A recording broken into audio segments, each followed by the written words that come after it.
मनुष्य की एक बड़ी गंदी आदत है। From kids to the elder, we like to do whatever has restriction. बच्चों से लेकर बुजुर्गों तक जिस भी चीज में प्रतिबंध होता है वो उसी काम को करना पसंद करते Whatever हैं। you forbid children, they like to do that 100%.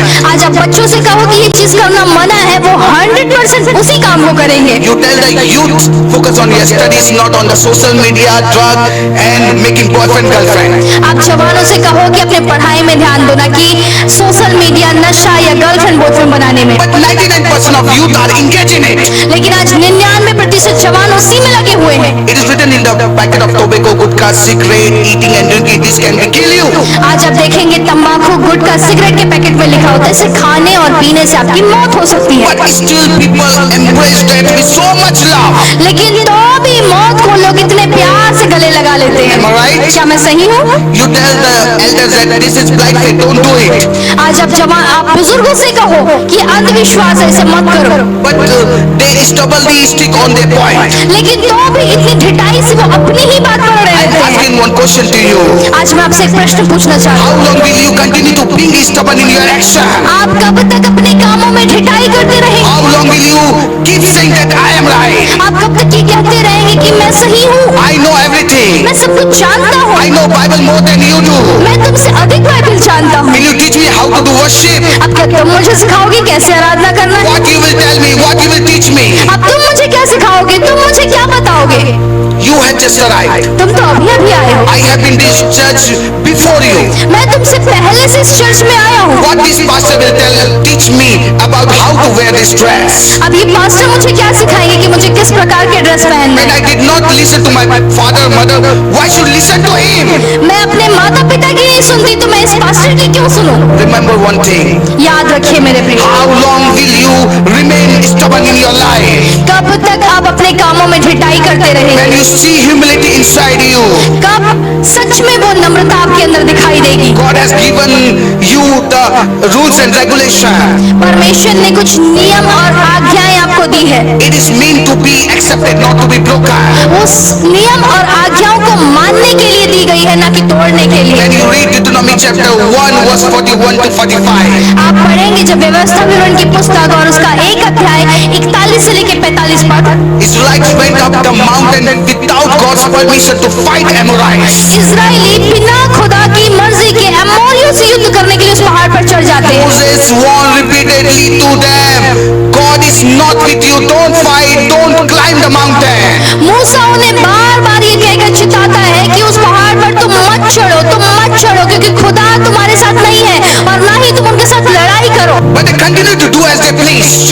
पर वे लोग अपनी मनमानी करते गए। Ultimately they had to face shame in front of their enemies. आखिरकार उन्हें अपने शत्रु के सामने लज्जित होना पड़ा। They got defeated. वे हार गए Came crying to God, oh God, so sorry, I made a mistake, please forgive me. और वो रोते हुए खुदा के पास आए, हे मेरे खुदा मैं माफ कर दो, हमसे गलती हो गई। It is written in the Bible. पर लिखा है God did not listen to them nor pay heed to their mouth. और ना ही खुदा ने उनकी सुनी और ना ही उनकी बातों पर कान लगाया। Remember my dear ones, याद रखिए मेरे प्रियो, if God will is not in anything, अगर खुदा की मर्जी किसी बात पर नहीं है you keep on being impertinent. और फिर भी आप ढिठाई करते जा रहे And you हैं, will have to feel ashamed in front of their enemies, neighbor, family and society. तो आपको अपने शत्रु, अपने पड़ोसी, अपने परिवार, समाज के सामने लज्जित होना And पड़ेगा। when you came crying to God to pray, और फिर रोते हुए जब आप खुदा के पास आएंगे प्रार्थना करने के then लिए, even God will won't listen to your prayer. तो खुदा भी आपकी प्रार्थना नहीं सुनेगा। No matter what good position you are in today, आज हो सकता है आप अच्छे पद पर होंगे, you maybe know the Bible. कितनी भी अच्छी आप बाइबल को जानते होंगे, No matter how much you fast, कितना भी आप फास्टिंग करते होंगे, maybe you give offering and tithe. हो सकता है आप भेंट और दशमांश देते You होंगे, may be a good worshipper. हो सकता है आप अच्छे आराधक होंगे, Maybe you can do a healing. हो सकता है आप चंगाई कर सकते होंगे, Maybe you see the vision. हो सकता है आप दर्शन देखते होंगे, The Lord may be speaking to you. हो सकता है आप खुदा से बातें करते होंगे या खुदा आपसे बातें करता होगा। Yet if there is impotence in your life, तो भी अगर आपके जीवन में वो ढिठाईपन है, because of that you may feel ashamed in front of your enemy.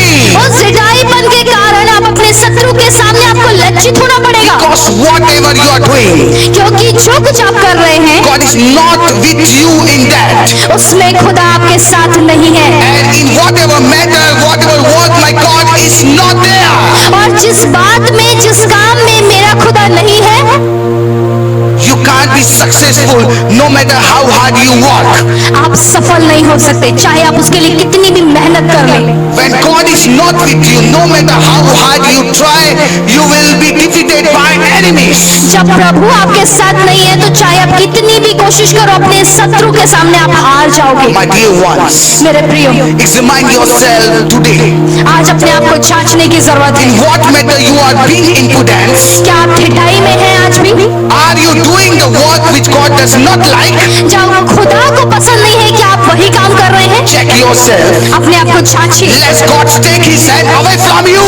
हो सकता है कि खुदा का हाथ आपके ऊपर से उठ गया हो। Don't be stubborn from now. आज अपने जीवन से वो ठिठाईपन को निकाल दें। God bless you. प्रभु आप सबको आशीष दें।